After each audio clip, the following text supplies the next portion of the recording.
এক ভাই বললেন যে রাজনীতির সুবাতাস বইছে।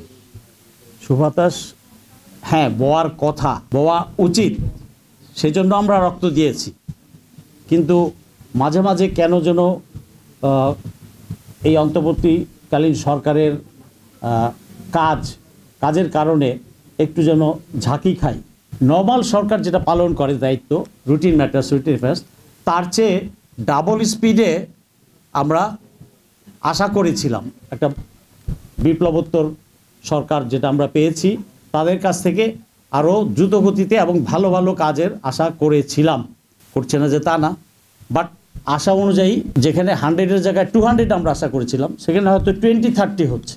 সো এটা সুবাতাসের গন্ধ নিতে আমার একটু কষ্ট হয়। দেখা যাক, সময় তো এখনও আছে, সময়ে হয়তো গিয়ে অনেক কিছুই বদলাবে।